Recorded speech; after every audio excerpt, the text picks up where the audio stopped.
تو اے لوگو علم والوں سے پوچھو اگر تمہیں علم نہ ہو۔ الحمدللہ رب العالمین والصلاة والسلام علی سید المرسلین اما بعد فاعوذ باللہ من الشیطان الرجیم بسم اللہ الرحمن الرحیم الصلاة والسلام علیک یا رسول اللہ الصلاة والسلام علیک یا حبیب اللہ الصلاة والسلام علیک یا نبی اللہ وعلی آلک واصحابک یا نور اللہ۔ نبی پاک صلی اللہ تعالیٰ علیہ وآلہ وسلم کی خدمت سراپہ اقدس میں درود و سلام پڑھنے کے بے شمار فضائل اور برکات ہیں۔ میٹھو پیارے اسلامی بھائیوں، درود پاک ایسی زبردست عبادت ہے کہ ایک بار درود پاک پڑھیں تو 10 نیکیاں حاصل ہوتی ہیں، 10 گناہ معاف ہوتے ہیں اور 10 درجات بلند کیے جاتے ہیں۔ ایک بار محبت کے ساتھ گنبد خضرا کا تصور کر کے درود شریف پڑھیے۔ اللہم صلی علی سیدنا و مولانا محمد وعلی آلہ وبارک وسلم صلاۃ و سلاما علیک یا رسول اللہ۔ میٹھے میٹھے اسلامی بھائیوں اور مدنی چینل کے ناظرین، الحمدللہ مدنی چینل کا سلسلہ دارالافتاء اہل سنت میں ہم آپ کو مرحبا کہتے ہیں۔ اول تا آخر سلسلے میں شامل رہنے کی نیت فرما لیں، رضائے الہی کے لیے شامل رہیے گا، یہ نیت کر لیں۔ اللہ تبارک و تعالیٰ کا نام آئے، تبارک و تعالیٰ عز و جل پڑھنے کی نیت کر لیجئے۔ پیارے آقا صلی اللہ علیہ وسلم کا نام نامی اس میں گرامی آئے، شہد سے بھی میٹھا نام جب آئے، یا صلو علی الحبیب کہا جائے تو درود پاک پڑھیں گے، اس کی بھی نیت کر لیجئے۔ نیت کر لیں انشاءاللہ میں خود بھی علم دین سیکھوں گا اور انشاءاللہ سیکھ کر دوسروں کو بھی سکھاؤں گا۔ ہمارے ساتھ دارالافتاء کے اسلامی میں موجود ہیں، انشاءاللہ ہماری رہنمائی فرمائیں گے۔ آئیے سوالات کی طرف چلتے ہیں، چونکہ وقت بہت محدود ہے، توجہ کے ساتھ سننے کی انشاءاللہ ہم نیت کرتے ہیں۔ حضور والا آپ کو مرحبا کہتے ہیں سلسلے میں۔ حضور والا یہ ارشاد فرمائیں کہ تراویح جو کہ بڑی پیاری عبادت ہے، ماہ رمضان المبارک میں الحمدللہ یہ ہمیں عطا کی گئی، قرآن مجید فقہ حمید سننے کا شرف حاصل ہوتا ہے۔ یہ ارشاد فرمائیں کہ تراویح کا حکم کیا ہے؟ الحمدللہ رب العالمین والصلاة والسلام علی سید الانبیاء والمرسلین۔ ماہ رمضان المبارک میں عشاء کے فرض ادا کرنے کے بعد 20 رکعت تراویح ادا کی جاتی ہے۔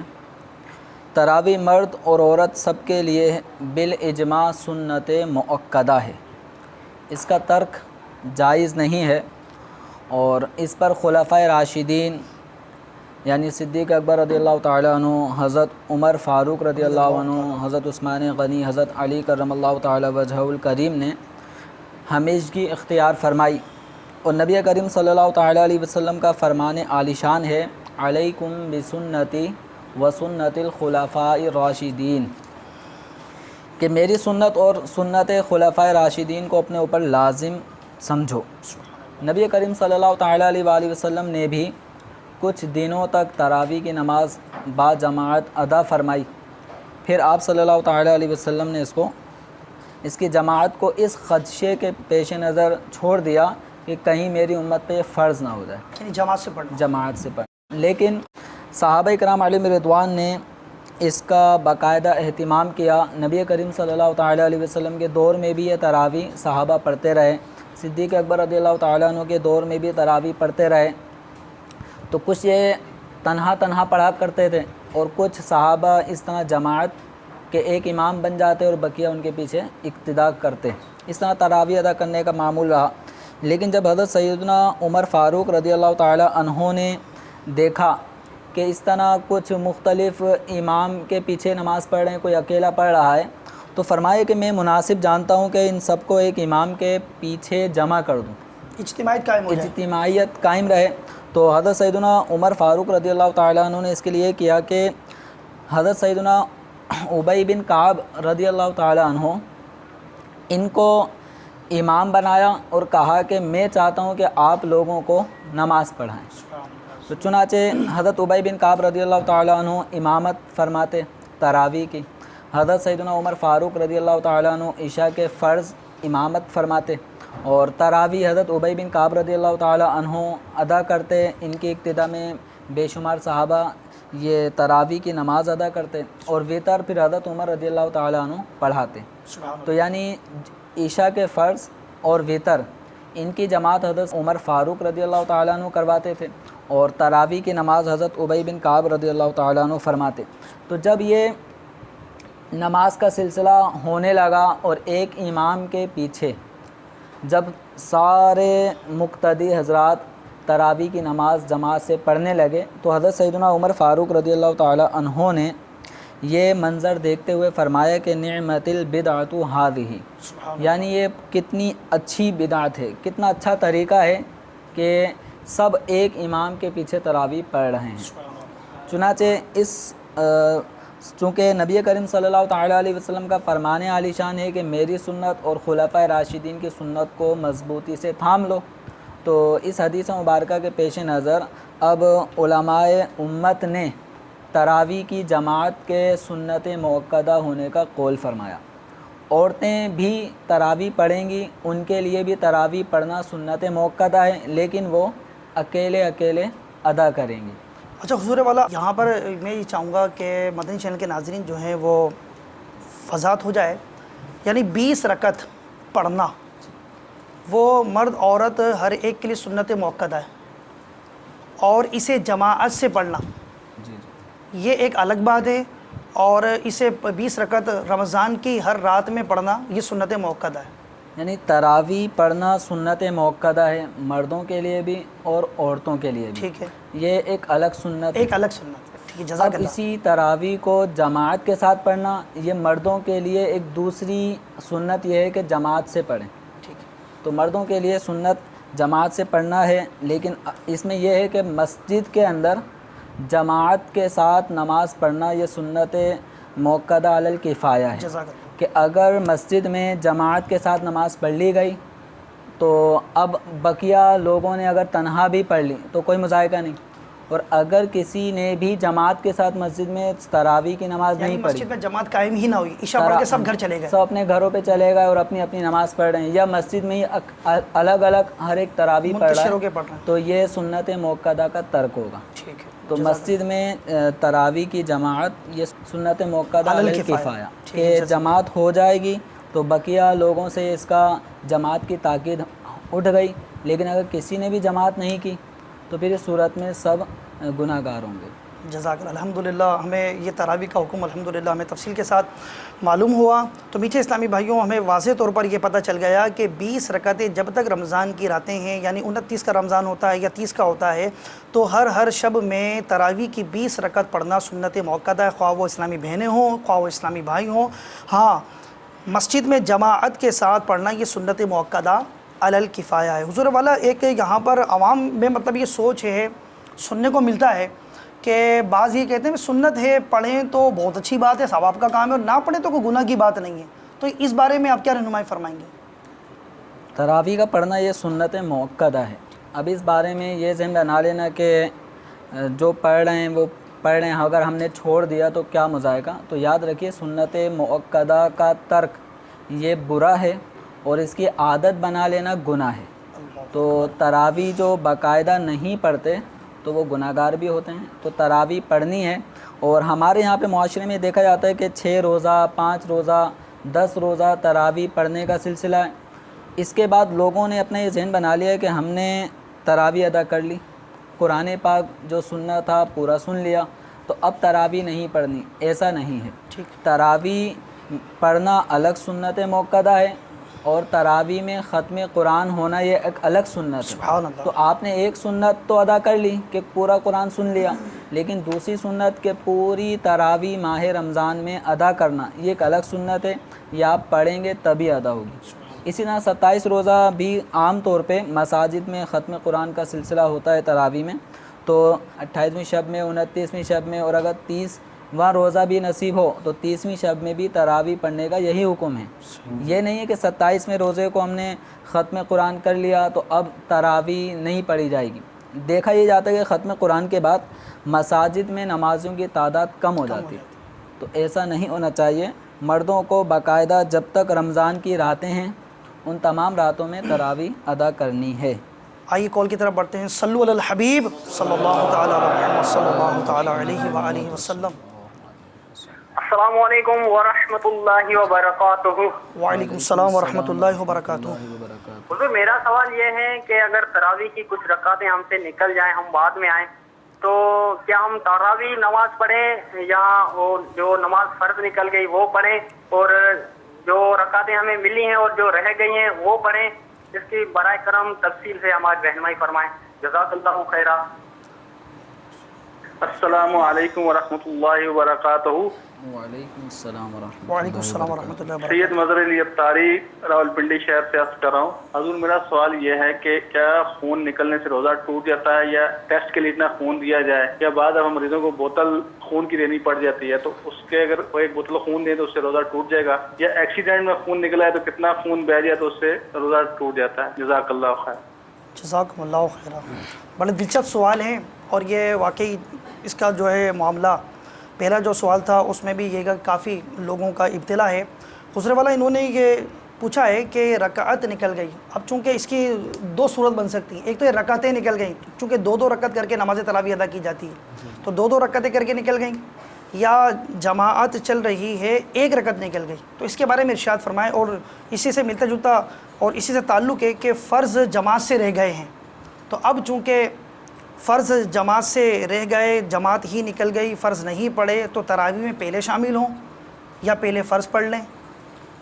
ارشاد فرمائیں۔ جیسے اب مثال کے طور پہ کوئی شخص آیا اور امام تراویح کی نماز شروع کر چکا ہے، چند رکعتیں ہو چکی ہیں، تو یاد رکھیے کہ سب سے پہلے تراویح میں شامل ہونے والے کو اپنے عشاء کے فرض ادا کرنا ہے، سبحان اللہ۔ کیوں تراویح عشاء کی نماز کے تابع ہے، تو پہلے عشاء کے فرض ادا کیے جائیں گے، اس کے بعد میں تراویح پڑھی جائے گی۔ صحیح۔ اگر کسی نے فرض ادا کیے بغیر کہ پہلے تراویح ہو رہی ہے، پہلے میں تراویح کی نماز پڑھ لیتا ہوں، عشاء پھر آہستہ آرام سے پڑھتا رہوں گا، تو یہ اس کے جو نماز ہے یہ عام نوافل تو کہلائیں گی، تراویح کی سنت ادا نہیں ہوگی۔ اللہ تو تراویح کی سنت ادا ہونے کے لیے ضروری ہے کہ پہلے یہ عشاء کے فرض ادا کریں۔ ٹھیک۔ عشاء کے فرض ادا کرنے کے بعد اب یہ دیکھیں کہ امام نے کتنی رکعت تراویح پڑھ لی ہے، اس کا ایک آئیڈیا ان کو ہو سکتا ہے، تو پہلے عشاء کے فرض ادا کریں، 2 رکعت سنت جو عشاء کی ہیں وہ ادا کریں، اس کے بعد تراویح کی جماعت میں شامل ہو جائیں۔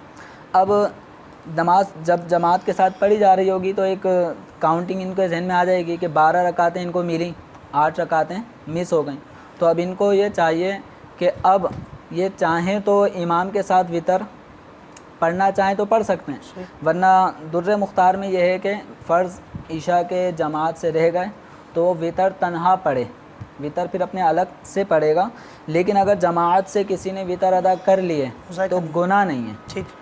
تو ایسی صورت میں اب یہ اپنے جتنی تراویح کی نماز پڑھی اتنی کاؤنٹنگ کر لیں، جیسے 12 رکعت ان کو تراویح کی ملی ہیں، 8 رہ گئیں، تو اب یہ جماعت سے الگ ہو جائیں، لوگ اپنی وطر جماعت سے پڑھ رہے ہوں گے، یہ اپنی جو 8 رکعتیں تراویح کی رہ گئیں یہ وہ ادا کریں، اس کے بعد پھر یہ اپنے وطر ادا کریں۔ یعنی ان کو اختیار ہے، ان کو اختیار اولا آئیں تو پہلے یہ فرض پڑھ لیں گے، پہلے عشاء کے فرض ادا پھر کرنے سنتیں پڑھ لیں گے، جی، پھر جماعت میں شامل ہو جائیں، تراویح کی جماعت جتنی میں مل شامل ہو گئی جائیں۔ اتنی مل گئی، اب چاہیں تو وطر بھی جماعت سے پڑھ لیں، بقیہ بعد میں پڑھ سکتے ہیں۔ جی ٹھیک ہے، جزاک اللہ۔ دوسری کال میں پوچھا کہ خون روزہ کی حالت میں، روزے میں ہے، روزے کی حالت ہے، اور اس وقت مطلب خون نکل جاتا ہے، اللہ نہ کرے ایکسیڈنٹ کی کوئی صورتحال پیدا ہو جاتی ہے، یا ٹیسٹ کے لیے خون نکلوایا جاتا ہے، یا کوئی صورت بھی پیدا ہو جاتی ہے، خون جسم سے نکل جاتا ہے، تو اس سے روزے پر کیا اثر پڑے گا؟ دیکھیں یاد رکھیں ہمارے یہاں پہ خون کو شاید ایسا لگتا ہے کہ وضو کے ٹوٹنے کو روزے کے ٹوٹنے کو ایک جیسا لوگ تصور کر لیتے ہیں۔ خون جسم سے جتنا بھی نکل جائے، جیسے مثال کے طور پہ ایکسیڈنٹ، حادثے کی وجہ سے خون نکل گیا، یا یہ کہ کسی کو ایمرجنسی کی صورت میں خون کی بوتلیں دینی پڑیں، اس بنا پہ جسم سے خون نکلا، یا خون گروپ ٹیسٹ کروانے کے لیے کسی نے اپنا سرنج کے ذریعے خون نکلوایا، تو اس طرح جسم سے جو خون نکل رہا ہے تو اس نکلنے سے روزہ نہیں ٹوٹتا۔ صحیح۔ روزہ کھانے پینے یا ہم بستری کرنے سے ٹوٹتا ہے، اور اس سے متعلقہ اور جو امور ہوتے ہیں ان سے ٹوٹتا ہے، لیکن جسم سے خون نکلنے سے روزہ نہیں ٹوٹتا، چاہے کتنا ہی نکل جائے۔ ہاں جہاں تک تعلق وضو کا ہے تو خون بہنے سے، جسم سے نکل کر بہنے سے پھر وضو ٹوٹ جاتا ہے۔ حضور میرے ذہن میں ایک سوال ہے اور مدنی چینل کے ناظرین بھی انشاءاللہ اس سے محظوظ ہوں گے کہ یہ بھی ہماری رہنمائی فرمائیں کہ یہ تو آپ نے مبالغے کے طور پر ہی فرمایا ہے خواہ کتنا ہی نکل جائے، ہے نا؟ تو اس میں یہ گا کہ ایک تو ہوتا ہے کہ ایکسیڈنٹلی کوئی صورتحال، حادثاتی صورتحال پیدا ہو گئی، یہ خراش لگ گئی، خون نکل کے بہہ گیا، اور جناب کوئی اللہ نہ کرے گر گئے تو خون نکل کے بہہ گیا۔ اچھے خاصے حالت اختیار میں خون نکلوا دینا کہ جس سے چکر آنے کا خوف ہو، کمزوری کے بڑھ جانے کا بھی اندیشہ ہو، بعضوں کے آتے تو خون دیکھتے ہیں چکر آ جاتے ہیں، تو اب یہ گا کہ ٹیسٹ کروانا ہے روزے کی حالت میں، اگر سرنج نکلتی ہے، خون نکلتا ہے، چکر آنے کا اگر گمان ہو، سابقہ تجربہ بھی ہے، تو اس بارے میں ارشاد فرمائیں۔ روزہ دار کو شریعت مطہرہ نے یہ اس چیز کا پابند کیا ہے کہ اپنے روزے کی اچھے انداز میں تکمیل کرے، اسی وجہ سے اس کو کہا گیا کہ مشقت والے کام میں کمی کرے۔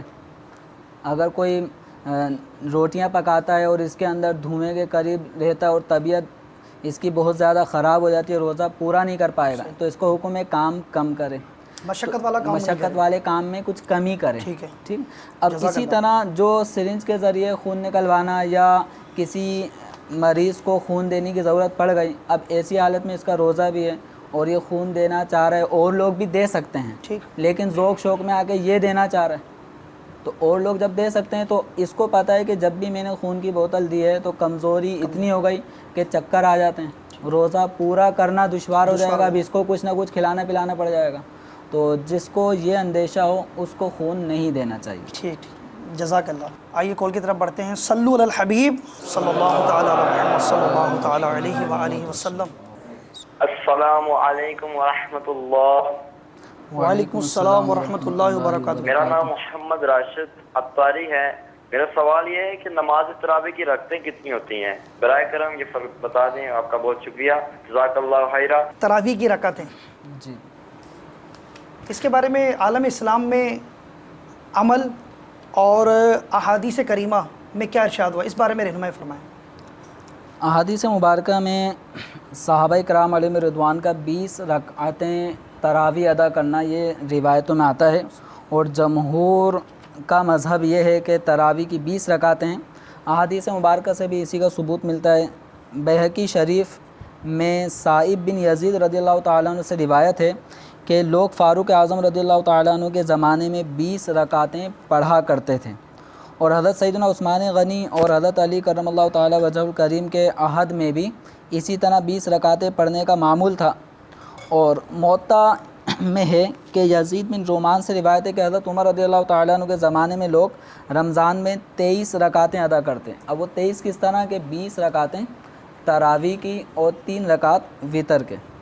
اسی طرح حضرت علی کرم اللہ تعالیٰ وجہ الکریم کا بھی سنن کبریٰ میں یہ فرمان ملتا ہے کہ آپ نے ایک شخص کو حکم ارشاد فرمایا کہ رمضان میں لوگوں کو 20 رکعتیں پڑھائے۔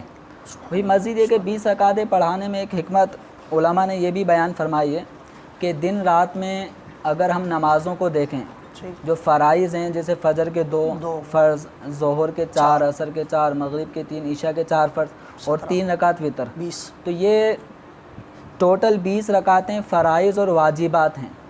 تو ان فرائض و واجبات کی تعداد چونکہ 20 بنتی ہے، تو ان میں اگر کوئی خامی رہ جائے تو ان خامیوں کو پورا کرنے کے لیے تراویح کی 20 رکعتیں اس کے مناسب رکھی گئیں، تاکہ اگر ان میں کوئی کمی ہو جائے تو وہ 20 رکعت تراویح کے ذریعے پوری کی جا سکے۔ اور یہ صدر الشریعہ نے بہار شریعت میں کئی کتابوں کے حوالے سے 20 رکعت تراویح ہونے کا تذکرہ فرمایا ہے۔ سبحان اللہ، جزاک اللہ حضور والا۔ آپ نے ماشاءاللہ احادیث کریمہ کی روشنی میں ہمیں بہت سارے مدنی پھول ارشاد فرمائے۔ آئیے کال کی طرف بڑھتے ہیں۔ صلو علی الحبیب صلی اللہ تعالی علی محمد وسلم۔ سوال یہ ہے کہ روزے کی حالت میں اتنا شدید بخار ہے اور سر درد ہے اور پانی کی بہت طلب ہے، اور روزہ دار کو پانی پلا سکتے ہیں یا نہیں؟ شدت کا بخار ہے تو روزہ دار کو پانی پلا سکتے ہیں؟ اس میں یہ ہے کہ اگر روزہ دار اس قدر بیمار ہو چکا ہے کہ اگر یہ پانی نہیں پیے گا یا دوا نہیں کھائے گا اس موقع پر تو مزید اس کا بخار بڑھ جائے گا۔ اب اس میں یہ ہے کہ اگر اس کو تجربہ ہو کہ جب کبھی بھی مجھے بخار ہوا اور بخار کی حالت میں میری یہ کنڈیشن ہو گئی کہ اگر میں نے روزہ نہیں توڑا تو میرا یہ بخار اور شدت اختیار کر جاتا ہے، اور اگر یہ روزہ توڑ لے گا تو توڑنے سے، پانی پینے سے، دوا کھانے سے صحیح ہو جائے گا، ٹھیک، اور اگر یہ روزہ پورا کرتا ہے تو روزہ پورا کرنے سے مرض اور بڑھ جائے گا اگر اس کو اس کا صحیح اندیشہ ہے۔ اب یہ تجربے سے اگر اس کو ثابت ہو کہ جب کبھی بھی ایسی حالت میں روزے میں بخار آیا اور شدت اختیار کر گیا اور روزہ نہ توڑا تو اس صورت میں بخار اور بڑھ جاتا ہے، نقصان پہنچتا ہے اس کو، تو اس صورت میں اس کو روزہ توڑنے کی اجازت دی جائے گی۔ لیکن عمومی طور پہ ہمارے ہاں ذرا سی کوئی نزلہ زکام ہو جائے یا اس طرح کے معاملات ہو جائیں تو ان میں لوگ بے صبری کا مظاہرہ کرتے ہوئے روزہ توڑ لیتے ہیں، یعنی معمولی سا کوئی مرض ہے اس میں بھی اس میں اجازت نہیں دی جائے گی۔ اور بلکہ ہمارے ہاں ایک معاملہ یہ ہے کہ ڈاکٹر حضرات بھی کسی کو نزلہ زکام وغیرہ ہوتا ہے تو اس کو مشورہ دے دیتے ہیں آپ روزہ نہیں رکھیے گا۔ تو اس طرح ہلکے پھلکے امراض میں جسم کو جو قابل برداشت ہوں تو ایسے قابل برداشت امراض میں روزہ نہیں چھوڑا جا سکتا، اور اگر روزہ رکھا ہو تو توڑنے کی بھی اجازت نہیں ہوگی۔ اگر مرض نے شدت اختیار کر لی ایسی کہ اگر روزہ رکھنے میں اور مرض شدت اختیار کر جائے گا تو اب ضرورتاً اس کو روزہ توڑنے کی اجازت ہوگی، لیکن بہتر یہ رہے گا کہ جس شخص کو بھی یہ مسئلہ درپیش ہو جائے روزے کی حالت میں تو وہ دارالفتہ اہل سنت موجود ہیں، تو بر وقت دارالفتہ اہل سنت رابطہ کرے اور اپنی کنڈیشن بتائے کہ میری یہ کنڈیشن ہے، اس کنڈیشن میں آیا میں روزہ توڑ سکتا ہوں یا نہیں۔ صحیح، تو اگر اس کا عذر شرعی اور معقول ہوگا تو بتا دیا اس جائے کو گا۔ جب بتا دیا جائے گا۔ ٹھیک ہے، جزاک اللہ حضور والا۔ حضور والا، ہمارے سلسلے کا وقت چونکہ اختتام کی طرف تیزی سے بڑھ رہا ہے اور اتنا دلچسپ سلسلہ ہے، دل تو یہ چاہ رہا ہے کہ یہ باتیں ہوتے رہیں، ہم سنتے رہیں، لیکن اب چونکہ ایک وقت ہوتا ہے، انشاءاللہ آئندہ بھی سلسلہ ہوتا رہے گا۔ آخر میں حضور والا میں سوال یہ پوچھنا چاہوں گا کہ روزے کی حالت ہے اور عورت کو عارضہ عادت لاحق ہو جاتا ہے، آپ سمجھ گئے ہوں گے میری بات، کہ ایام آ جاتے ہیں، اب روزے کی حالت ہے، روزہ شروع ہو چکا ہے اور دن کا وقت ہے، مطلب روزہ سٹارٹ ہے، چل رہا ہے، ایسے وقت میں اگر اسے ایام آ جاتے ہیں تو اب اس صورت میں کیا کرنا چاہیے؟ روزے کی درستگی کے لیے ضروری ہے کہ عورت ان ایام سے پاک ہوں، وہ ایام اس کے روزے کی حالت میں شروع نہ ہوئے ہوں، یا اگر پہلے سے شروع تھے تو اس صورت میں اگر کوئی عورت روزہ رکھتی ہے تو روزہ نہیں ہوگا۔ تو اگر کسی عورت نے روزہ رکھا اور روزے کی حالت میں اس کو نسوانی عارضہ لاحق ہوا اور اس کے ناپاکی کے دن شروع ہو گئے تو جو روزہ اس نے رکھا تھا وہ روزہ ٹوٹ گیا، نہیں ہوا، کاؤنٹ ہی نہیں ہے وہ، نہیں، وہ ٹوٹ گیا۔ اب اس کو کھانے پینے کی اجازت مل گئی، اب وہ کھا سکتی ہے، پی سکتی ہے۔ اس کے لیے وہ حکم نہیں ہے کہ جیسے کسی آدمی نے جان بوجھ کے روزہ توڑ دیا بلا عذر شرعی، ٹھیک، تو اس کے لیے فقہاء کرام فرماتے ہیں کہ ایسے آدمی کو روزہ دار کی طرح ہی رہنا واجب ہے۔ ٹھیک، تو جو حکم روزہ توڑنے والے کے لیے ہے بلا عذر وہ اس کے لیے نہیں ہے، یعنی روزہ بھی گیا اور روزے دار کی طرح رہنا بھی لازم۔ ہاں، یہ عورت کے لیے ایسا حکم نہیں ہے، یہ عورت کھا پی سکتی ہے، کیونکہ روزے کی صحت کے لیے ضروری تھا کہ صبح صادق سے لے کے غروب آفتاب تک یہ اس دورانی میں عورت کو عارضہ لاحق نہ ہوا ہو، لیکن چونکہ اس کو درمیان میں ہو گیا تو اس کا یہ روزہ ٹوٹ گیا۔ روزے کی قضا بھی اس کے اوپر لازم ہوگی، بعد میں جب ان ایام سے فارغ ہوگی تو اس کے روزے کی قضا کرے۔ اور یہ جتنے دن اس کے مطلب رہیں گے اتنی تعداد میں جو گنتی کے روزے ہوں گے وہ پھر عید کے بعد اس کو ہاں جی، رمضان مبارک کے بعد اب یہ مناسب وقت کے اندر ان کی قضا کر لیں۔ ایسا نہ ہو کہ بعض خواتین کا سنا ہے کہ یہ کئی سالوں کے جس طرح لوگوں کی قضائے عمری نمازیں ذمے پہ چڑھی ہوتی ہیں، تو بعض خواتین کا ایسا بھی سننے کو ملا کہ وہ جو ماہ رمضان میں جو چند دن 7-8 دن جو روزے چھٹ گئے تو وہ پورا سال گزر جاتا ہے 7-8 روزے رکھ نہیں پاتی۔ تو ان کے لیے بہتر یہ ہے کہ ماہ رمضان مبارک آنے سے پہلے گزشتہ روزوں کو پورا کر سکتی ہیں، گزشتہ روزوں کی قضا کر لیں۔ جزاک اللہ حضور والا، اللہ تعالیٰ جزائے خیر عطا فرمائے۔ مدنی چینل کے ناظرین، الٹیمیٹ اسلامی بھائیو، الحمدللہ دارالفتہ اہل سنت یہ سلسلہ الحمدللہ برکتیں لٹاتا ہے، آئندہ بھی اس سلسلے میں شامل ہونے کی آپ نیت فرما لیں۔ صلو علی الحبیب صلی اللہ تعالی علیہ وسلم۔